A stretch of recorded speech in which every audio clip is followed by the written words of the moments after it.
कैड़ा कैड़ा क्या होता कैड़ा होता है कड़क। कड़क। और बावड़ी पूछ क्या होता है? ये आज तक मुझे समझ बावड़ी पूत। बावड़ी पूछ पूत। ओके। और कतई जहर। ये तो बड़े टाइम से, जब मैं पहली बार पूरे, क्योंकि 7-8 महीने तक बियर्ड थी मुझे और मैंने 15 दिन उसमें शूट किया। उसके बाद अब मैं क्लीन सेव में जब मैं पहुंचा तो मैं सेट पे पहुंचा तो बाहर जैसे कैमरामैन वगैरह खड़े होते हैं या फोकस वाले खड़े होते हैं, तो उनमें से मैं वहीं जाके खड़ा हो गया। तो फोकस वाला मुझे कहता है साइड हो जा भाई, भाई आने वाले हैं, थोड़ा गैप वैप। तो हॉस्पिटल में कुछ आपको बुद्धि आई थी कि मैं वीडियो बनाता हूँ या कुछ ऐसा करता हूँ? नहीं, मेरी एक सर्जरी हुई थी तो उसमें डॉक्टर ने मुझे एक मेरी वीडियो दिखाई थी कि यार ये तेरी वीडियो बड़ी अच्छी है। तो मैं तो ऐसे था, मैंने कहा लो भाई, जिसने सर्जरी करी है वो भी वीडियो देख रहा है। मैं ना मुखर्जी नगर में था, तो वहाँ पे मेरे 3-4 चाहने वाले खड़े थे और उसमें एक लड़का खड़ा था जो मेरी टीम के साथ अलग से खड़ा था। वो बता रहा है मैंने ये वीडियो देखी है, वो वीडियो देखी है, ऐसे वीडियो देखी है। मैंने मास्क लगा रखा है, मुझे अभी तक उसने नहीं पहचाना है, तो मैंने मास्क उतार दिया, मुझे पहचान ही नहीं रहा। अब मैं उससे कह रहा हूँ तो तुझे कौन कौन सी वीडियो पसंद है? ये वाली वीडियो पसंद है। पहली बार कब देखी वो अभी तक नहीं पहचान पा रहा। लोग आपको रिस्पेक्ट देते हैं, अच्छी बात है, प्यार देते हैं, अच्छी बात है, लेकिन अब ऐसा क्या काम करा जाए जो सोसाइटी में इम्पैक्ट डाले? 1000 बच्चे भी ये सोच ले कि इस वेब सीरीज को देख के चलो एसएससी क्रैक करते हैं, तो इसका इम्पैक्ट सालों तक रहेगा। यार दोस्त कह देते थे वीडियो बना, तो पर मैंने इसको करियर से शुरू नहीं किया था कभी। अच्छा। कि मैं इसमें अपना करियर बनाऊंगा, नहीं। कतई चालाक हो रहा है, होशियारी मार रहा है। एरोप्लेन को ऐसे फेंकते हैं, आपने तो गोल गोल घुमाया और गोले में डाल दिया। क्यों किया ऐसा? उस कैरेक्टर को अगर आप देखेंगे तो वो चारों अभी आपने, क्योंकि अभी एक ही एपिसोड आया है, एक ही एपिसोड आया, तो यस। आप चारों को जब थ्रू आउट देखेंगे ना, उस कैरेक्टर की खासियत ही है कि वो बात ही इतनी लॉजिकल करता है ना। जैसे कहता है कि स्पेसशिप तो स्पेसशिप तो गोल भी हो सकती है। गोल भी हो सकती है। वो पूरे थ्रू आउट पूरी जर्नी में ऐसे ही करता है। जैसे कि उसमें कल वो आउट ऑफ द बॉक्स भी एक चीज समझाता है। यस, जब वो क्रॉस और जीरो बना रहा होता है तो राइट कि जीरो की भी वैल्यू है। वो पूरे के पूरे उसमें थ्रू आउट ऐसे ही लॉजिकल बात करता है। मतलब कम उम्र से ही वो काफी ज्यादा अपने आप में संजीदा रहा है चरित्र। तो जिनको समझ में ना आया हो मैंने क्या बोला है, एसएससी वेब सीरीज आई है अमित की और उसका पहला एपिसोड आ गया है जो मैंने देख लिया है, बहुत शानदार है। उसी का ये डायलॉग है, तो सबसे पहले उसी के बारे में थोड़ी सी बातचीत हो जाए। एसएससी फुल फॉर्म बता दीजिए पहले तो। वैसे तो सबके लिए स्टाफ सिलेक्शन ये सबके लिए है, लेकिन आपने बदल दी ना। उसके लिए शिव शंकर चौधरी है। शिव शंकर चौधरी है, तो क्या कुछ शिव शंकर चौधरी इसमें करने वाला है? शिव शंकर जो एसएससी का पूरा जो कॉन्सेप्ट है, क्योंकि मैंने एसएससी का पेपर दिया था जिसमें मैं फेल हो गया था, तो उस समय से मुझे पता तो था कि बच्चे बहुत पेपर देते हैं। जैसे जैसे मैच्योरिटी बढ़ती गई मुझे समझ आया यार ये तो लाखों में है, ये तो लाखों में है जनसंख्या भाई, बहुत ज़्यादा है। और लोग उसके साथ फेलियर से घबरा जाते हैं, जब जैसी लाइफ में फेलियर आ जाते हैं घबरा जाते हैं। तो मेरे दिमाग में यही आया था कि यार फेलियर को कंबाइंड करके इतने सारे लोगों को मोटिवेट करते हैं कि फेलियर जरूरी नहीं है कि आ गया तो लाइफ रुक गई, लाइफ उससे आगे चलेगी, क्या पता उससे कुछ बेटर आपकी लाइफ में लिखा हो। और बात है शिव शंकर की, तो शिव शंकर इस पूरे की पूरी कहानी में सब कुछ बदलना चाहता है। सिस्टम से लड़ाई है उसकी, सारे उन इंस्टीट्यूटों से लड़ाई है जो बिजनेस कर रहे हैं, जो पढ़ाने पे कम ध्यान दे रहे हैं, बिजनेस पे ज़्यादा ध्यान दे रहे हैं, जो इन चीज़ों पर ज़्यादा ध्यान दे रहे हैं कि किस तरीके से अपनी मार्केटिंग वैल्यू बनाई जाए, ना कि किस तरीके से बच्चों की पढ़ाई की वैल्यू क्रिएट करी जाए। तो पूरे के पूरे उस सिस्टम के अगेंस्ट वो लड़ रहा है। पहले वो कैसे एसएससी की तैयारी कर रहा है, उसका सिलेक्शन होता है या नहीं है, फिर वो टीचर कैसे बना है, तो पूरे के पूरे चारों एपिसोड की कहानी है। तो ये कितने कितने गैप पे एपिसोड्स आने वाले हैं? पहला एपिसोड 12 को आने वाला है, आ चुका है। दूसरा 17 को आ रहा है। 17 के एंड में तीसरे की डेट अनाउंस हो जाएगी, तीसरे के एंड में। तो अभी एक हमें दूसरे एपिसोड की डेट पता है जो 17 तारीख को आने वाला है। तो पहला आ चुका है भाई, जल्दी से देख लीजिए। और 2-2.5 मिलियन क्रॉस भी कर चुका है। अच्छा, मैंने देखा जिस तरह की उसकी प्रोडक्शन वैल्यू है, जिस तरह से आपने उसको शूट किया है, तो आपने यूट्यूब पे ही डाला। आपको नहीं लगा कि जैसे आजकल तो ओटीटी प्लेटफॉर्म्स पे लोग बेच रहे हैं अपनी वेब सीरीज की, कुछ उस तरह से करना था, या सोचा ही था कि यूट्यूब पे ही डालना है? ऐसे ही जैसे आपसे मैं बात कर रहा हूँ, ऐसे ही एक इंटरव्यू में मैंने ये बोल दिया था कि पहली अपनी वेब सीरीज मैं यूट्यूब पर दूंगा। ओके। तो मुझे लगा यार जुबान वाली बात है, जुबान खराब नहीं होनी चाहिए। नहीं तो जैसा उसका स्केल है, मतलब वो जितने टॉप ओटीटी प्लेटफॉर्म्स हैं वहां पे भी जो कंटेंट आता है, दैट इज बहुत अच्छे स्केल पे बनाया। अच्छा, जब क्लीन शेव हुए थे आपने खुद को पहचाना? मैंने नहीं पहचाना, मैंने कहा ये कौन है, मैंने आवाज से पहचाना। इसका बड़ा एक फनी किस्सा है मेरे पास। जब मैं पहली बार पूरे, क्योंकि 7-8 महीने तक बियर्ड थी मुझे और मैंने 15 दिन उसमें शूट किया, उसके बाद अब मैं क्लीन शेव में जब मैं पहुंचा तो मैं सेट पे पहुंचा तो बिल्कुल स्टार्टिंग में मुखर्जी नगर की बात थी, बिल्कुल जो होता है ना एंटर ही करना होता है तो बाहर जैसे कैमरामैन वगैरह खड़े होते हैं या फोकस वाले खड़े होते हैं, तो उनमें से मैं वहीं जाके खड़ा हो गया तो फोकस वाला मुझे कहता है साइड हो जा भाई, भाई आने वाले हैं, थोड़ा गैप वैप थोड़ा गैप वैप दे दे यार, यहाँ खड़े हो गेट पे, बिल्कुल ही मेन गेट पे खड़े हो, साइड वाइड हो जाओ थोड़ा सा ऐसे करके। तो मैं उसको 1 मिनट तक देखता रहा कि इसको अब रियलाइज होगा, अब रियलाइज होगा, अब रियलाइज होगा। जब मैंने अपने मुंह से कुछ बोला कि कोई बात नहीं आने दे, मिल लेंगे, तो उसने मुझे 1 मिनट को ऐसे देखा, अच्छा भाई ये क्या है, क्योंकि एडीज टीम को और एक्टर को पता होता है कि नेक्स्ट क्या होने वाला है, डीओपी को भी पता होता है, पर उनको नहीं पता होता, जो फोकस कर रहे होते हैं, लाइट वाले होते हैं, उनको ये नहीं पता होता लुक क्या होने वाला है। उनको ओवरऑल लुक पता होता है कि सेट का लुक क्या होने वाला है, ये नहीं पता होता आर्टिस्ट जो आएगा वो किस लुक में आएगा। नहीं, मैं आपको सही बताऊं, जब मैंने अभी देखनी शुरू की तो मैंने कहा यार ये इन्होंने किसी और आर्टिस्ट को लिया है क्या, मतलब 30-40 सेकंड के लिए मुझे भी ये कंफ्यूजन हुआ कि यार अमित भड़ाना कहाँ है इसमें। तो फिर मैंने कहा अरे यार ये तो मतलब वो बिल्कुल आप उसमें पहचान में नहीं आ रहे हो एकदम। काफी, मैंने 22 किलो वजन घटाया। और फिर बाद वाले भी जो आपका लुक है उसमें आपने दाढ़ी बढ़ाई? पहले दाढ़ी वाला रखा, पहले दाढ़ी वाला, हाँ वही मैं कह रहा हूँ, 2 लुक हैं इसमें सबसे अभी पहले तक जो दिखे। हाँ जी हाँ जी, अभी तक, अभी और भी आएंगे। आएंगे। अभी इसमें पहले दाढ़ी वाला एक प्रॉपर लुक है, जो एक टीचर है जो पूरा लुक कैरी करता है, वो बड़ी दाढ़ी है उसकी, बड़े लंबे लंबे बाल हैं।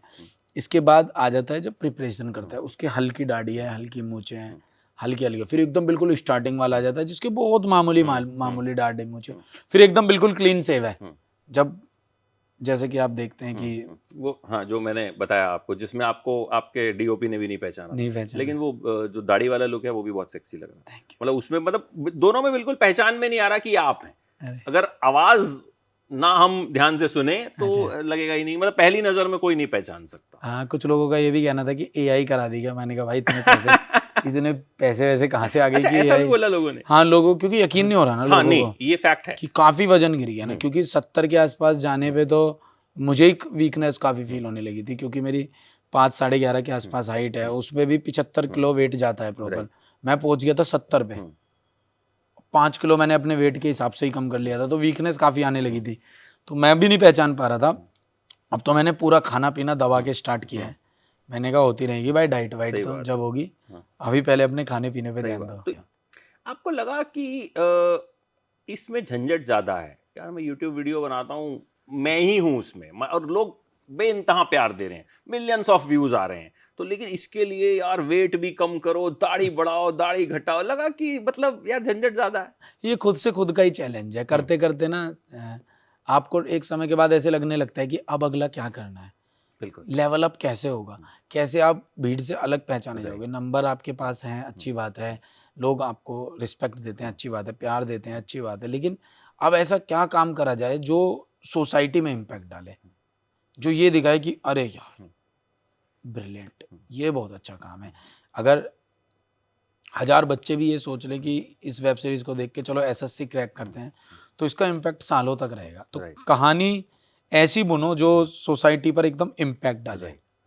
अच्छा, मैं मतलब बड़े टाइम से कोशिश भी कर रहा था कि आपके साथ बैठ के एक इंटरव्यू करूं, क्योंकि बहुत सारे हमारे व्यूअर्स कमेंट भी करते हैं अमित भड़ाना का इंटरव्यू करो, अमित भड़ाना का इंटरव्यू करो। बाई चांस आप, क्योंकि अब मुझे पता चला इसी वेब सीरीज में बिजी थे, हमने कांटेक्ट भी किया तो पता चला कि वो शूट कर रहे हैं, तो बड़े सारे लोग बड़ी सारी चीजें आपके बारे में जानना भी चाहते हैं, कुछ पता भी है। मैं 1-2 आपके इंटरव्यू सुन रहा था, मतलब मुझे बड़ी हैरानी हुई कि जिस तरह से लाइफ को लेके आप उसमें बात कर रहे थे। एक बात आपने कही कि अगर हम नेगेटिव बातें करेंगे तो नेगेटिव लोग ही अट्रैक्ट होंगे जी। आपसे पूछा गया कि आपका कंटेंट ऐसा है, तो आपने कहा कि नहीं, मेरे जो व्यूअर्स हैं वो वैसे ही हैं, मेरे जैसे ही जी। तो व्यूअर आपने कैसे बनाया अपना, ये जो एक आपका अपना एक सिग्नेचर स्टाइल है, जिस स्टाइल में शायद बहुत कोई वीडियोस नहीं बनाता, तो कैसे सोचा कि नहीं सोचा कि कुछ यार एक्ट करता हूँ, कुछ बनावटी करता हूँ, कुछ ऐसे करता हूँ? आप तो जैसे हो वैसे, कैड़ा है, जहर है ये। अब इसका मैं क्या कह सकता हूँ, मेरी कह लो अपब्रिंगिंग ऐसी है, या मैं आदमी इतना सीधा हूँ कि मुझे मार्केट की फर्क ही नहीं है बिल्कुल भी। मैं आपको सच बताऊं तो मुझे पता नहीं होता। आप मुझे आज भी बैठ के बात करेंगे कि क्या चल रहा है, मुझे सच में समझ नहीं आ रहा होता। और लोग मुझसे उम्मीद कर रहे होते हैं कि तू बताएगा कि ये क्यों चल रहा है। मैं कह रहा होता हूँ यार मैं भी आपकी तरह ही हूँ, बस ये है कि मैं कंटेंट क्रिएट कर रहा हूँ, पर मुझे ये समझ नहीं है कि चलना क्या है या ऐसा क्यों चल रहा है, इसका रीज़न क्या है, इसकी बात क्या है कि इसकी बातें ज़्यादा हो रही हैं, नहीं पता होता। वो थोड़ा सा मैं इसमें भाग्य का बड़ा हाथ मानता हूँ कि आप जो चीज़ क्रैक करने जा रहे हैं। मुझे जैसे लोग स्टार्टिंग में बोलते थे आप गालियाँ दो, तो मैं कहता हूँ कितनी अच्छी बुद्धि पता नहीं भोलेनाथ जी ने मुझे दे रखी थी उस टाइम पे, कि मैंने उस स्टैंड पे अड़ा रहा कि यार मैं गाली नहीं दूंगा। और मुझे आज उसका बेनिफिट दिखता है जब लोग बोलते हैं कि भाई फैमिली कंटेंट है, सबके साथ बैठ के देख सकते हैं। मतलब हर एज वाले ग्रुप वाले आपको, हर एज ग्रुप वाले आपको पसंद करते हैं। 6-8 साल के भी, 20 साल के भी, 50 साल के भी, हर आदमी आपको देखना पसंद करता है। तो उसका ये फ़ायदा होता है। तो भाई मैं इसको थोड़ा ऐसे मानता हूँ कि आपकी ये डेस्टिनी है, ये ऐसे ही लिखी हुई है, ऐसे ही बनी हुई है, आपको नहीं पता होता। ये थोड़ा सा हो सकता है कि अपब्रिंगिंग में ये आ जाता है जैसे हो वैसे ही रहो, क्या दिखाना। अब हम जब कॉलेज में भी पढ़ते थे तो बड़ा ऐसा फील होता था, बड़े लोअर मिडिल क्लास फैमिली वाले हैं यार, नहीं बन पाएगी बात, यहाँ तो बड़े अमीर अमीर आदमी आते हैं कॉलेज में, ये वो। तो मुझे ऐसे लगता था अमित देख तू इसको बदल तो सकता नहीं है इस चीज़ को, है ना, इसमें तो समय लगेगा, मेहनत ही बदल पाएगी इसको तो। लेकिन जैसे अब ये हैं इनको बता दो ना हम ऐसे हैं। अब आपने किसी को, आपके एक दोस्त के पास बहुत अच्छी गाड़ी है और आपका दोस्त कह रहा है कल आपको गाड़ी लानी है, आपने सरेंडर कर दिया, आपने कह दिया भाई मैं नहीं ला सकता जीवन में गाड़ी, मेरे बस की नहीं है, कमाऊंगा खाऊंगा तो मैं ले आऊँगा। या मैं उसको एक झूठी आश्वासन दूँ, हाँ ले आऊँगा, देखता हूँ, कल करते हैं। नहीं, इससे बढ़िया आप जैसे हो बता दो कि भाई नहीं हो पाएगा, नहीं है यार, बस की नहीं है, तू बता। मैं तुझसे भी नहीं कह रहा तेरी गाड़ी में घूमना है, तेरे साथ ही रहना है, नहीं, ऐसे ही हम बस में हांड लेंगे, लेकिन कोई दिक्कत वाली बात नहीं है, जैसे हैं वैसे बन के रहते हैं। तो ये अपब्रिंगिंग का होता है थोड़ा सा। अच्छा, आपकी वेब सीरीज़ में एक अभी पहले ही एपिसोड में एक सीन आता है जिसमें एक तरफ आप घर में आते हैं, शिव शंकर चौधरी घर में आता है, दूसरी तरफ पिताजी घर में आते हैं तो हाँ भाई, तो वो उसका चेहरा लटक जाता है कि अब कुछ कुछ बोलेंगे, वो कुछ तो कर ले, पहली अटेम्प्ट। तो आपका बचपन कैसा था? You lost your father in early age, आपके फादर ने भी अपने फादर को बहुत जल्दी खो दिया था, एंड चाचा जी ने सब कुछ देखा। हाँ, तो कैसा था वो, मतलब डांट मार कैसे पड़ती थी? ये वही जो भाई हम सबकी देसी परिवारों में होता है ना, छोटी छोटी बात देते थे पकड़ के, मतलब आपकी भाषा में। और देखें तो पिटाई पिटाई नहीं है भाई, वो तो अत्याचार है। वो तो बहुत ज्यादा पीटा जाता है। वाइपर आ जाए, पाइप आ जाए, बल्ला आ जाए, बैट आ जाए, कुछ भी हाथ, कुछ भी ऐसी चीज हत्ते आ जाए जो एकदम से इसकी बॉडी पे सुटेबल हो सकती है, अभी लगेगी और घाव छोड़ के जाएगी। तो इस तरीके का बचपन रहा है मार पिटाई के हिसाब से तो। पर ठीक है, वो भी अपने आप में एक जरूरी होता है, क्योंकि अगर वो उतना कंट्रोल ना करके रखे तो हम तो बचपन से, हम में तो अलग अलग कीड़े हैं ना जीवन में, हम तो सब कुछ करना चाहते हैं छोटी उम्र में, सब कुछ बदलना चाहते हैं। वो रोक के रखते हैं कि रुक जा भाई, सही टाइम आएगा। तो बचपन काफी मेरा हार्ड वर्किंग में भी बहुत गुजरा है, देखा जाए तो पेन में भी बड़ा है, लेकिन मैं उसको कहता हूँ भाई पार्ट ऑफ लाइफ है। अगर वो नहीं होता तो आज वैल्यू भी नहीं होती। आज एक एक चीज की वैल्यू है, आज रिश्तों की भी वैल्यू है, पैसों की भी वैल्यू है, अपने टाइम की भी वैल्यू है, और ये भी पता है कि किसके साथ कैसे रहना है। आपको वैसा नहीं होना है जैसा आपके साथ हुआ है। जो उन्होंने मेरे साथ किया है वो इसलिए हुआ है क्योंकि उनके साथ ऐसा हो रहा था, लेकिन अब हम चेंज हो जाएंगे। अब हमें पता है कि अब हम नहीं करेंगे किसी के साथ ऐसा। तो ऐसा काफी बचपन रहा है मेरा। तो जब आपकी बड़ी सारी सर्जरीज हुई थी तो हॉस्पिटल में कुछ आपको बुद्धि आई थी कि मैं वीडियो बनाता हूँ या कुछ ऐसा करता हूँ? नहीं, मेरी एक सर्जरी हुई थी, मुझे पथरी थी, तो उसकी सर्जरी हुई थी। तो उसमें डॉक्टर ने मुझे एक मेरी वीडियो दिखाई थी कि यार ये तेरी वीडियो बड़ी अच्छी है। तो मैं तो ऐसे था, मैंने कहा लो भाई, जिसने सर्जरी करी है वो भी वीडियो देख रहा है। तो वो मैंने एक सीन एक परिचय गाने में लगाया था। तो काफ़ी लोगों को ऐसा लगता है कि वहाँ से मुझे आइडिया आया बनाने का वीडियो। नहीं, वो ऐसा था, वो डॉक्टर मुझे कह के गया अरे वीडियो तेरी बड़ी अच्छी है। तो मेरे लिए वो बहुत अच्छा मोमेंट था कि चलो भाई, बेशक से इधर पड़े हैं, बुरी हालत में पड़े हैं, अभी 15-20 दिन लगेंगे ठीक होने में, लेकिन चलो ये मोटिवेशन आ रही है कि जिस डॉक्टर ने इलाज किया वो कह रहा है अच्छी वीडियो। डॉक्टर भी अपना फैन है बेसिकली ये। हाँ जी, वही थी। तो सोचा कैसे आपने कि वीडियो, क्योंकि जिस टाइम पे आपने बनाने शुरू किए उस टाइम पे शायद कोई सोच भी नहीं सकता था कि ये इतना बूम करेगा। इंटरनेट भी उस टाइम पे नया नया शुरू हुआ था। तो किस तरह से आपने सोचा कि चल ये काम करता हूँ वीडियो? 2016-15 में तो मैं डबिंग करता था, उसके बाद डबिंग करके मैं फेसबुक पर अपलोड कर दिया करता था। उसके बाद से मैंने 2017 में पहली बार सोचा, जब मेरी लॉ कंप्लीट हो गई थी तो मुझे वकालत के लिए जाना था। फिर मैं अगेन वही कहता हूँ भाई कि सब कुछ ऑलरेडी पहले से लिखा हुआ है, मैंने कुछ भी डिसाइड नहीं किया था, मैं तो बस चलता जा रहा था फ्लो के साथ। मुझे ये था कि मुझे ऐसा लगता था यार मैं किसी के अंडर नौकरी नहीं कर पाऊंगा, शायद थोड़ी प्रॉब्लम होगी। ऐसा नहीं है जो करते हैं वो गलत है, मुझे थोड़ी सी समस्या होती थी। तो मैंने उस टाइम पे फिर सोचा कि यार दोस्त कह देते थे वीडियो बना, तो पर मैंने इसको करियर से शुरू नहीं किया था कभी भी कि मैं इसमें अपना करियर बनाऊंगा, नहीं, मजे में डाल रहा था मैं, मस्ती मजाक में डाल रहा था। वो तो नाम चल गया, फील्ड मिल गई, डिजिटल इतना उठ गया, लोगों तक इतना पहुंच गया, वो कंटेंट एकदम गांव गली मोहल्ले की बातें करने लगा, लोग और ज्यादा रिलेट करने लगे, क्योंकि हिंदुस्तान तो वही है ना जो गांव में बसता है, जो गलियों में बसता है, वही हिंदुस्तान है, असली हिंदुस्तान। तो उन्हीं लोगों को बहुत रिलेट हुआ, बहुत रिलेटेबल लगा, वैसी गाड़ी फिर चल पड़ी। तो घर पे लोग आ गए थे कि आपके भतीजे के साथ फोटो खिंचवानी है? स्टार्टिंग में हो गया था ऐसा कि करानी है, फोटो करानी है, पता नहीं था घर पे, आपको लग रहा था ऐसे क्या कर दिया तो पर फिर वो समझ गए, मतलब उनको लगा कि यार फोटो वोटो कराने आ रहे हैं, ऐसे तो कुछ तो अच्छा कर रहा है, वही है। तो वहां से फिर जो है मतलब आपने कहा कि भाई अब फिर तो खैर आगे आपका सफर चलता ही रहा, चलता रहा, फेसबुक तो रुके नहीं पे और ना रुकेंगे अब, यूट्यूब पे अब तो खैर बिल्कुल भी नहीं रुकेंगे।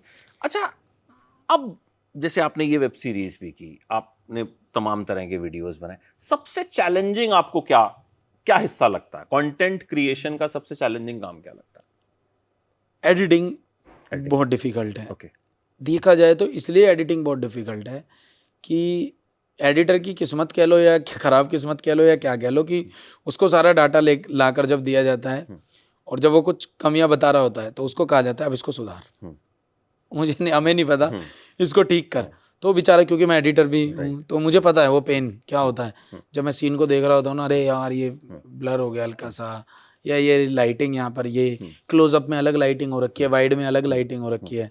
तो मुझे लगता है एडिटिंग बहुत डिफिकल्ट पार्ट है। उसके बाद सच बताऊं तो पूरा एग्जीक्यूट ही करना डिफिकल्ट पार्ट है। अगर आपने कुछ बहुत बड़ा सोचा है, अब आप एक वेब सीरीज लिख रहे हो जिसमें आपको पता है कि भाई 6 लुक तो दाढ़ी के ही चेंज होने हैं, तो जो बंदे होते हैं उनके ऊपर ही ऐसी रिस्पॉन्सिबिलिटी आ जाती है कि भाई सीन नंबर 10 में कौन से वाली दाढ़ी रहनी है। उसमें भी डिवाइड था, लार्ज, छोटी और भी ज्यादा छोटी, उसमें भी वो डिवाइड था। तो ये पूरे का पूरा गेम ही एग्जीक्यूट का इतना खतरनाक है ना। फिर वो बन गया मटेरियल, जब बन गया तो उसको म्यूजिक पर लेकर गए। फिर म्यूजिक पर ले जाने के बाद एक अलग रिस्पॉन्सिबिलिटी कि यार अब इसको म्यूजिकली उठाना है। उधर इसका कलर DI चल रहा होता है, उसमें जो विजन हमने दिया है क्या वो DI वाले उसको क्रैक कर पाएंगे, टच कर पाएंगे। तो ये इतना लंबा प्रोसेस है, इतना लंबा प्रोसेस। और मैं तो फोले वगैरह भी कराता हूँ जिसमें ऑडियो होता है, मिक्स मास्टरिंग होता है, साउंड होता है, सारा ये आवाज़ें पूरे का पूरा होता है। तो मेरा तो बहुत ही लंबा प्रोसेस है, बहुत ही ज़्यादा लंबा। अच्छा, आपने सब खुद से किया शुरू में जी, अब आप इतनी सारी टेक्निकल टर्म्स जो मुझे बता रहे हैं, तो कहीं कुछ ट्रेनिंग ली, किसी से समझा, या धीरे धीरे खुद ही पता चलता गया? धीरे धीरे सीखा। पढ़ा तो जब भी है ना वो तो किसी काम आया ही नहीं है मेरे आज तक। जब मैंने कॉलेज में स्कूल में जो पढ़ा है मुझे याद ही नहीं आता कि मेरे कहाँ काम आएगा। हालांकि वो ज़रूरी बहुत है, क्योंकि एक तो आपकी उसके लिए बहुत ज़रूरी है कि जब आप पढ़े लिखे वाली आपके दिमाग में सोच आ जाती है तो आप उन एक्टिविटीज़ से दूर रहते हो जो आपको नुकसान पहुंचेगी। पढ़ाई लिखाई का ये बहुत फ़ायदा है। लेकिन मैंने देखा कि लिखा हुआ मुझे कभी जीवन में इतना फ़ायदेमंद लगा नहीं। मैंने दुनिया से ज़्यादा सीख लिया, ऑब्जर्वेशन से ज़्यादा सीख लिया, देख के ज़्यादा सीख लिया। तो मुझे लगता है कि देखकर जो चीज़ आपको सीख में आ सकती है, समझ के आ सकती है, वो चीज़ आपको जब नहीं आ सकती जब आपको वो लिख कर बताई जाए कि देखो ऐसे ऐसे ऐसे ऐसे, या फिर आप सीधा समझ ले कि मुझे पहले ऐसे करना है, फिर ऐसे करना है, फिर ऐसे करना है। इसमें मुझे कहीं डिफिकल्ट आएगी। देखो आपको पूछना तो पड़ेगा, कोई ना कोई तो ऐसे व्यक्ति आपकी लाइफ में होंगे जो आपको बता रहे होंगे। अगर आपको एडिटिंग में भी दिक्कत होगी तो आप पूछोगे, किसी एडिटर से पूछोगे, यार ये कट ये ऐसे करके, ये फाइल ऐसे, ये कुछ भी आप छोटी से छोटी चीज़ें आदमी पूछ लेता है। तो यही है बस एक चीज़। मतलब क्योंकि लोग बड़े बड़े कोर्सेज करते हैं, विदेशों से कोर्स करके आते नहीं, हैं। वो भी सही है अपनी जगह है। उनको क्या कहते हैं, पैसे लगते हैं, उनका टाइम जाता है, क्या पता उनके लिए वो समझ आता हो, राइट, है ना। वही जैसे आप 4-5 रोटी खा रहे हैं, मैं 2 रोटी खा रहा हूँ, लेकिन आखिर में तो यही है कि सबको पेट भरना है। तो ये चारों एपिसोड आप रेडी कर चुके हो या अभी इसके प्रमोशन के साथ साथ उनका चारों रेडी हो चुके हैं। चारों रेडी है, बस अपलोड करने, बटन दबाना रह गया। अच्छा, बटन दबाना रह गया बस। तो ये स्ट्रेटजी क्या रही है आपकी कि एक हफ्ते में मैं रिलीज करूंगा? 5-5 दिन का गैप है, 4-4 5-5 दिन का गैप है। मतलब ये मैंने कभी यूट्यूब पर एक साथ डाला नहीं कुछ भी, 4 एपिसोड। तो वही मुझे बस डर था कि एक साथ नहीं डालूंगा, आराम से डालूंगा, कि पता नहीं लोगों का क्या रिएक्शन होगा, एक साथ 4-4 एपिसोड देख पाएंगे या नहीं देख पाएंगे, तो मुझे पता नहीं था। तो इसलिए मैंने आराम से कंटेंट को पहले बहला फुसला के मैंने कहा पहले एक डालते हैं, देखते हैं लोगों का क्या आता है। अब लोगों ने बड़ा प्यार किया, उसको बहुत पसंद किया है, तो अब मुझे दूसरे को लेकर एक्साइटमेंट हो रही है कि दूसरा आए फटाफट। तो नंबर 1 पे ट्रेंड करना जी। तो 2 एक साथ आ जाएंगे तो वो नंबर 1 और 2 ही होगा, मतलब नंबर 1 पे 2 तो वीडियो होते नहीं मेरे ख्याल से। क्योंकि मैं भी देख रहा था तो थ्रू आउट वो नंबर 1 और ट्रेंडिंग जो है वो उसको दिखा रहा था। वो कल ही 6 बजे के आसपास। हाँ, अभी 24 घंटे नहीं हुए उसको, and I think already 2-2.5 million जो है वो क्रॉस कर चुका। अच्छा, मुझे 2-3 जो आपके बड़े वैसे वाले वर्ड हैं जो हम बहुत इस्तेमाल करते हैं, मैं थोड़ा सा उन पे आपसे जानना चाहूंगा। कैड़ा क्या होता है? कैड़ा होता है कड़क। ऐसे बोल देते हैं ना भाई, बड़ी कैडी चीज है, बड़ी कैडी चीज है यार, ये बहुत कैड़ा आदमी है यार। बावड़ी पूंछ क्या होता है? ये आज तक मुझे समझ बावड़ी पूत। ओके, बावड़ी बोलने में हम पूंछ बोल देते हैं, वो पूत, बावड़ी पूत मतलब पागल लौंडा। जैसे पूत तो वहां पे जैसे कि एक कह नहीं देते पिताजी को और माँ को, ये तेरा पूत है जो, तो बावड़ी पूत वो है कि पागल है, ये तेरा पूत है जो, ये पागल है, ये बावला है, बावले वाली लाइन है बावड़ी पूत। और कतई जहर, ये तो बड़े टाइम से, ये तो मैं कॉम्प्लीमेंट के लिए यूज करता हूँ कि भाई वाह यार, क्या कतई जहर इंटरव्यू लिया है आपने। अच्छा, आपका फेवरेट कौन सा है इन स्लैंग्स में से? जैसे आजकल तो जेन जी के स्लैंग्स होते हैं, हालांकि मेरी समझ में नहीं आते वो, मतलब वो आधे से ज्यादा तो ऐसे होते हैं, आधे से ज्यादा क्या मतलब 90% ऐसे होते हैं हमारे सर के ऊपर से निकल जाते हैं। तो आपका फेवरेट कौन सा है जो आप ये सब इस्तेमाल करते हैं? मतलब जेनजी वाले तो मुझे भाई आते नहीं, वो तो बिल्कुल ही अलग है। वो मुझे, मैंने इसीलिए आपके वाले, अंग्रेजी भी बहुत है उसमें, तो मेरे तो ऊपर का टॉपिक, मैं तो आज तक किसी से पूछता ही नहीं वो, मतलब आपके वाले तो हम इस्तेमाल करते रहते हैं ना, इसीलिए मैंने कहा। तो आपका फेवरेट कौन सा, या कौन से 2-3 हैं जो मतलब आपको मजा आता है कि यार कैड़ा मुझे बड़े, मतलब ऐसे बोल देना किसी को भाई कैड़ी बात है, कैड़ी बात भाई बहुत बढ़िया यार, मौज कर दी। ये वो न्यूट्रल वे में है कि क्या कब कहाँ पे किस वातावरण में क्या निकल जाए कि अरे भाई यार मौज कर दी यार, बहुत तगड़ी बात भाई, बहुत तगड़ी। ये फील तो इसी में आता। हाँ, ये दूसरे वाले तो पता मन से निकल रहा है ना, मन से निकलता, वो एकदम अंदर से वो ऐसा लगता है कि अपने टाइप का कोई आदमी मिल गया और जो है वो ये बातें बोला। अच्छा, कभी कोई क्रेजी टाइप का फैन मिला आपको कि मतलब एकदम जिसने हद कर दी हो या पागलपन की हद कर दी हो? क्योंकि यहाँ ऑफिस में भी पता चला आप आ रहे हैं तो मतलब लोग एकदम अरे यार क्या बात कर रहे हो। मुझे वो तो बहुत एक मोमेंट रहे, लेकिन एक अभी बहुत अच्छा मोमेंट, अलग ही मोमेंट हुआ है वो क्या मोमेंट हुआ है कि मैं ना मुखर्जी नगर में था, 1 महीने पुरानी बात है। तो जैसे मैं अभी आया, मास्क में था मैं, तो वहाँ पे मेरे 3-4 चाहने वाले खड़े थे और उसमें एक लड़का खड़ा था जो मेरी टीम के साथ अलग से खड़ा था। तो मैं जाके उसके पास खड़ा हो गया, पर मेरा ध्यान कहीं और था, मैं कुछ और चीज़ों में लगा हुआ था। तो वो उससे बात कर रहा है, वो बता रहा है मैंने ये वीडियो देखी है, वो वीडियो देखी है, ऐसे वीडियो देखी है, मैंने मास्क लगा रखा है, मुझे अभी तक उसने नहीं पहचाना है। तो वो मुझसे कहता है, कह रहा मेरी भाई इतने दिल से मिलने की इच्छा है ना उनसे, बहुत दिल से मिलने। मुझे लगा यार कितना सही बंदा है, मतलब मन से याद कर रहा है। तो मैंने मास्क उतार दिया, मुझे पहचान ही नहीं रहा, अभी वो मुझे नहीं पहचान रहा, अब वो मुझसे ही बात कर रहा है, अब सब जा चुका वो और मैं ही है। अब मैं उससे कह रहा हूँ तो तुझे कौन कौन सी वीडियो पसंद है, ये वाली वीडियो पसंद है, पहली बार कब देखी वो अभी तक नहीं पहचान पा रहा, और मुझे भी नहीं पता वो क्यों नहीं पहचान पा रहा। ये तो मुझे लगा यार ये झूठ मूठ तो नहीं बोल रहा इतनी देर से कि मैं जानता हूँ, तो ये पहचान क्यों नहीं पा रहा, और अगर पहचानता है तो ये मेरे साथ ही तो तफरी नहीं काट रहा।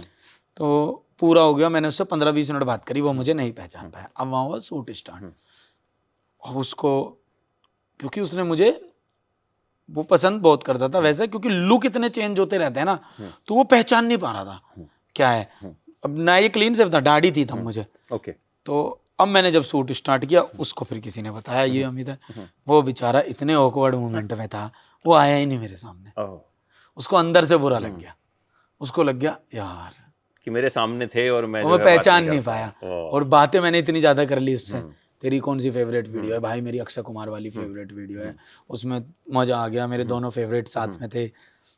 अब जैसे उसको लगा ये तो वही बंदा है जिससे मैंने बात करी है, तो मैंने उसको 2-3 बार हाथ भी करा, आजा, जब वो आए नहीं, वो मुंह फेर लेता था मुझे देख के इधर उधर, क्योंकि जहाँ हम शूट कर रहे थे वहाँ उसकी शॉप ही थी, तो जा इधर उधर सकता ही नहीं था वो, तो मैं उसको दुकान पे से बार बार हाथ करता था, आजा, कह रहा भाई मैं नहीं आ रहा, शर्मिंदा हो गया था, झेप रहा था कि वो मतलब अब जाके मैं किस तो ये आपका दाढ़ी वाला यही वाला लुक था? हाँ यही वाला तो लुक, उसकी गलती भी वो ज्यादा हैवी था, वो ज्यादा हैवी था, मतलब उसमें आप अमित भंडाना लग ही नहीं रहे हैं, उसमें आप मतलब शिव शंकर चौधरी वही लग रहा है, वही लग रहा है। तो उसमें मैं उसकी गलती नहीं निकालूंगा। अगर वो क्लीन शेव वाले में आपको डीओपी ने नहीं पहचाना, मैं खुद बता रहा हूँ, मैंने जब देखा तो मैं नहीं पहचान पाया, मतलब तो आई थिंक उस बेचारे की गलती नहीं है, और वो शायद होता है कई बार कि भाई आपसे उसको लगा हुआ किस मुंह से आगे बात करूंगा, या लेकिन प्यार है उस लड़के को मेरा पूरा, मेरी तरफ से। ऐसे बहुत सारे लोग हैं, आपको शायद अंदाजा भी नहीं होगा, मतलब आपके कमेंट्स के जरिए आपको पता चलता होगा, लेकिन बहुत सारे हैं, मतलब हमारे पास इतने कमेंट्स आते हैं कि आपका इंटरव्यू लो तो उसी से पता चल जाता है कि मतलब लोग कितना चाहते हैं। अच्छा भाई, जैसे आपको लाइफ का एक्सपीरियंस बहुत है, मतलब जिस तरह से बचपन भी रहा, तो जब कभी लो फील करते हैं, जब कभी हर इंसान फील करता है, ऐसा नहीं कोई कितना ही बड़ा आदमी बन जाए, कितना सक्सेसफुल हो जाए, तो आप खुद को कैसे मोटिवेट करते हैं, आप खुद को कैसे मतलब आगे बढ़ाते हैं कि नहीं यार मतलब करना, क्योंकि जाहिर है जितना बड़ा आदमी होता है चैलेंज उतने बड़े होते हैं। अब आपने एक वेब सीरीज बनाई है, अगली बनाएंगे तो चैलेंज है कि इससे ऊपर होनी चाहिए, तो वहां आप खुद को कैसे आगे लेके जाते हैं? मैं उसको हमेशा ये सोचता हूँ, लोग को तो जब मैं लो फील करता हूँ तो मेरी तो एक ही स्ट्रेटेजी है कि ये समय बीत जाएगा, मैं इसमें बहुत विश्वास रखता हूँ। कैसा भी समय हो, आप कभी आजमा के देखना ये चीज़ कि कैसा भी समय हो, आज आपका बहुत बुरा जा रहा है ना, मॉर्निंग कुछ पता ही नहीं है अगले दिन क्या होने वाला है, कुछ ऐसा अच्छा हो जाता है, कल वाली बात आपको इतनी सी लगने लगती है, ये बात आपको इतनी बड़ी लगने लगती है, अरे यार ये है बात यार, मैं बेवकूफ़ यार उस छोटी सी बात को दिल पे लगा के अटका हुआ था। कभी कभी ऐसा हो जाता है कि इतनी बड़ी बात हुई होती है, आप सोचते हो यार इससे निकलेंगे कैसे, लेकिन जो आपके कर्म है वो निकलने का रास्ता बना रहे होते हैं कि कैसे निकालूंगा मैं तुझे यहाँ से। तो मेरी तो यही स्ट्रेटेजी है कि काम डाउन, आराम करो भाई, हो गया कैसे, बस उसको कैसे ठीक करें।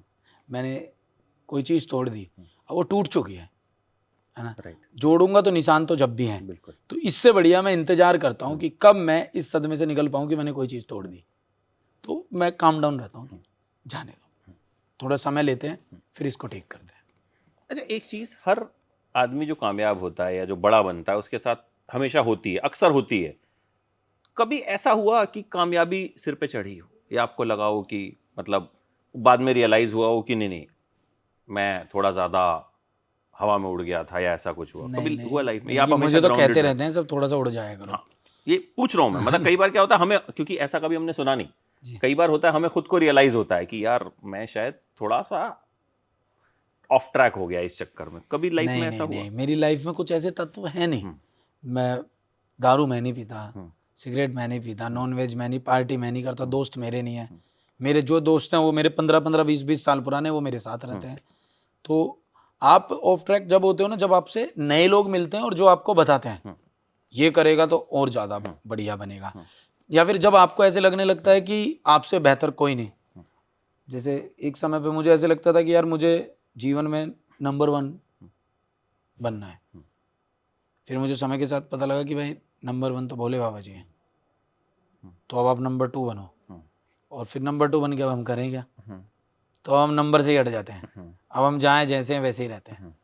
तो कभी ऐसा हुआ नहीं जीवन में, क्योंकि मैं तो पेड़ बनने में ज़्यादा विश्वास रखता हूँ, छाव सबको दो, जमीन से जुड़े रहो, पेड़ आपने कभी उड़ता हुआ देखा ही नहीं होगा। बिल्कुल। सत्संग वत्संग सुनते हो आप? नहीं, मैं तो नहीं सुन पाता सत्संग तो नहीं सुन पाता मैं। इसलिए पूछ रहा हूँ कि मैं बड़ी देर से आपके इंटरव्यूज भी सुन रहा था, अभी भी आपसे बात कर रहा हूँ, मतलब आपकी बातों में ना एक बहुत ऐसे वाली मैच्योरिटी है जो शायद कम लोगों में होती है, या जो एटलीस्ट जो सोशल मीडिया के लोग होते हैं उनकी बातें थोड़ी हवाई ज्यादा होती हैं। अच्छा, मतलब मोस्टली कि वो मतलब लाइफ की गहराई जो होती है वो उनमें कम होती है, कम लोगों में इतनी गहराई होती है। अच्छा, एक चीज जैसे आजकल एक ट्रेंड फिल्म वालों ने भी पकड़ लिया है कि वो किसी ना किसी बड़े यूट्यूबर को या बड़े इन्फ्लुएंसर को पकड़ लेते हैं और फिल्म में 1-2 सीन दे देते हैं, ठीक है, उससे उनकी फिल्म को चर्चा बहुत मिल जाती है जी, कि मतलब कि जाहिर है आपकी फॉलोइंग है सोशल मीडिया पे, और ये फैक्ट है कि जितनी फॉलोइंग शायद हमारे इन्फ्लुएंसर्स और यूट्यूबर्स की है वो शायद एक्टर्स की कई बार उतनी नहीं होती, रियल फॉलोइंग तो नहीं होती, क्योंकि हमने भी नोटिस किया। तो इस तरह का कभी आपके पास आया कि अमित भाई एक सीन कर दो या ऐसा कर दो, थोड़ा बहुत प्रमोट हो जाएगी फिल्म? फिल्म आती रहती है मुझे, आई होंगी अभी तक मुझे 7 से 8 फिल्म्स आई होंगी, लेकिन उसमें रोल ऐसा होता है कि मैं सोचता हूँ नहीं यार मैं शायद और अच्छे के लिए बनाऊँ। मैं कभी ये नहीं सोचता हूँ कि मुझे कोई बुला के क्या मुझसे फ़ायदा लेना चाहेगा क्या नहीं, ये तो क्योंकि म्यूचुअली चीज़ें हैं। राइट। अगर आपसे वो कुछ आपकी जो आपके नंबर्स हैं वो कुछ आपसे चीज़ ले रहा है तो वो आपको उसके लिए पे भी कर रहा है। राइट। पॉइंट 1। राइट।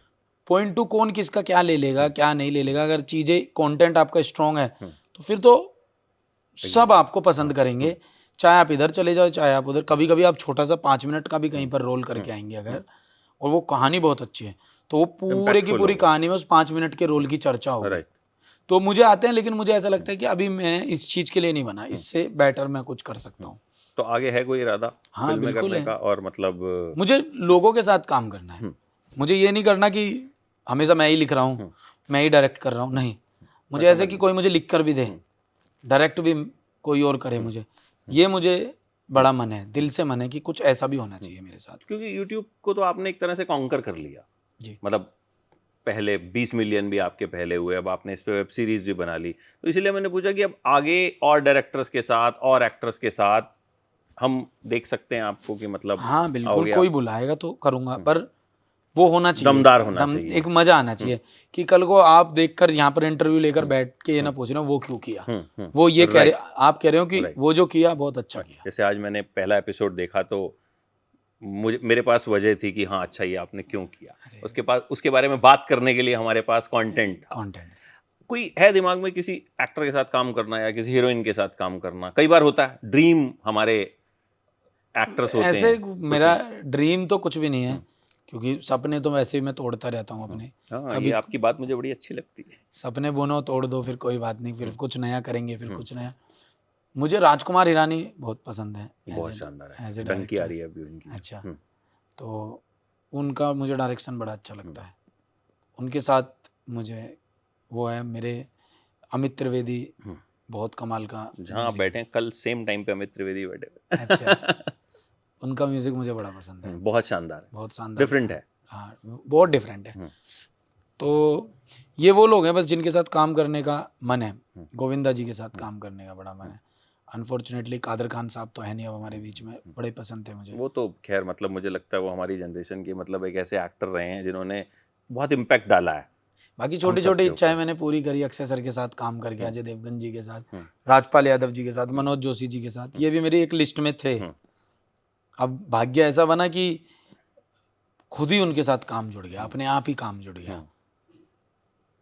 यही है, मतलब अपने आप आया आपके पास, आपने उसके लिए कोशिश नहीं की? या नहीं, कोशिश तो मैंने की, कोशिश की तभी तो मिले ना वो मुझे।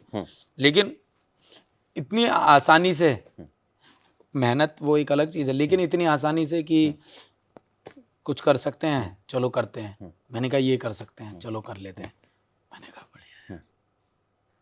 ऐसे नहीं हुआ कि ये होगा वो होगा। बड़े लोग हैं ना, इनसे यही सीखने को मिलता है कि ये लोग इतनी मेहनत करते हैं ना काम के ऊपर, इतनी मेहनत करते हैं, उसमें पूरा इन्वॉल्वमेंट दिखाते हैं अपना हर एक तरीके से। अक्षय सर और कैटरीना मैम तो बहुत ज़्यादा इन्वॉल्वमेंट दिखाते हैं, छोटी छोटी चीज़ों का ध्यान रखते हैं पोस्ट में ना, एडिटिंग पे, कलर्स पे, सब पे कमाल के लोग हैं। मुझे याद है एक बार अक्षय कुमार के साथ, सालों पहले की बात है, मैं इंटरव्यूज वगैरह मैंने कई किए उनके साथ, एक शूट किया था हमने, तो उन्हें कुछ एंकर लिंक पढ़ने थे, हमारे साथ उनका एक टाई अप था, तो वो रोमन में पढ़ सकते हैं। अच्छा, वो हिंदी में नहीं पढ़ सकते मतलब कंफर्टेबली, तो उन्होंने वो पूरा का पूरा रोमन में पहले ट्रांसलेट करवाया, फिर कहा कि यार अब पढ़ूंगा, अब मजा आएगा इसमें। मतलब ऐसा नहीं कि तुम्हारे लिए 4 लाइन पढ़नी है, कोई बात नहीं, मैं पढ़ के जो है उसको, उन्होंने कहा नहीं मैं इंतजार करता हूँ, इसको रोमन में करवाओ और फिर हम करेंगे इसको। अच्छा। तो वहां मैंने उनकी शिद्दत देखी कि भाई मतलब बंदा जो है एक ऐसी जगह पहुंचा है तो वाकई में जो है कुछ तो कारण होते हैं लोगों के वहां पे पहुंचने के। बिल्कुल। अच्छा, आप जब से आपने शुरू किया था तब ये ट्रोल्स, बॉट्स, ये सब कुछ नहीं होता था, ये तो हमने अब रिसेंटली सुना, तो आपको कुछ अफेक्ट करते हैं ये लोग? नहीं, मैं तो कहता हूँ मुंह पे आके मिलो क्या तुम। हाँ, वहाँ क्या इंटरनेट पे क्या गैंगस्टर बनते रहते हो, सामने आके बैठो, मिलो, फिर बात करते हैं बैठ के। ये तो बालक होते हैं, छोटे छोटे से बच्चे होते हैं, वो थोड़ा सा लिखते विखते रहते हैं, किसी के भी लिए लिखते रहते हैं। उससे ज़्यादा आपने कोई बहुत गलत काम किया तो आपको दुनिया क्रिटिसाइज करेगी, लेकिन आपकी हर बात पे आपको कोई ना कोई छोटा मोटा बेफजूल, ये बहुत ज्यादा हो रहा है आजकल। आपकी अगर फैमिली को कोई बोल रहा है, उसको कुछ बोल रहा है, तो ये तो बच्चे हैं। अब इनका तो यही इलाज है कि आ जाओ, या तो सामने आ जाओ, वरना हम तुम्हें ढूंढ ही लेंगे, तुम कहाँ बैठे हो। अच्छा, अमित भड़ाना हमेशा ऐसे देसी रहेंगे? कभी हम ये तो नहीं, मतलब इस तरह का कैरेक्टर देखेंगे कि भाई एकदम भाई चेंज होके और बिल्कुल अंग्रेजी वाला कैरेक्टर और वो उस तरह के में दिखेंगे, या जो भी करेंगे देसी अंदाज में करेंगे? रील में तो हो सकता है, जो कैमरा है कैमरा पे। रियल में तो बहुत मुश्किल है, ये तो आ ही नहीं सकता। रियल में तो नहीं आ सकता, इंग्लिश ही नहीं आती मुझे। मुझे पता ही नहीं है क्या होता है अंग्रेजी इतनी मेरी तकड़ी है नहीं, मैं उसको समझ लूँ वही बहुत है। मेरे सामने कोई वैसे ही इंग्लिश में would have been, should have been कह देता, मैं वैसे ही डर जाता हूँ। मैंने कहा कहाँ से आ गए, ये तो वर्ड बने ही नहीं। आज कोई इंग्लिश इंटरव्यू तो नहीं है ना? नहीं, मैं इंग्लिश दूंगा ही नहीं भाई, मैं मना मैं तो मना कर दूंगा। मैं तो कह दूंगा जी मैं भावना अपनी रख सकता हूँ, आप इसको अंग्रेजी में पिरो दो। बिल्कुल, और आपकी भावनाएं जो हैं वो बड़ी प्योर हैं, बड़ी देसी हैं, इसीलिए लोग आपको इतना प्यार करते हैं। और बड़ा मजा आया आपसे बातचीत करके। बहुत टाइम इंतजार करना पड़ा, लेकिन इंतजार का फल मीठा होता है। कोई नहीं, अब जल्दी मिलते हैं। अब जल्दी मिलते हैं, और आप इसी तरीके से बनाते रहिए। पहला एपिसोड का तो रिव्यू मैं इनके सामने ही कर देता हूँ, शानदार जानदार एकदम, मतलब 5 में से 5 नंबर। बाकी जो आगे एपिसोड आएंगे 17 को आएगा दूसरा, और 17 वाले एपिसोड में अगले एपिसोड की डेट अनाउंस होगी। तो इस महीने सारा खत्म हो जाएगा, और आपके अलग अलग लुक्स भी देखने को मिलेंगे। और बड़े शॉकिंग लुक्स हैं, मतलब आपको उसमें अमित भड़ाना को ढूंढना पड़ेगा कि वो कहाँ पे है। थैंक यू अमित भाई, thank you so much and all the very best. ऐसे ही अच्छा काम करते रहिए, कैड़ा काम करते रहिए। Thank you.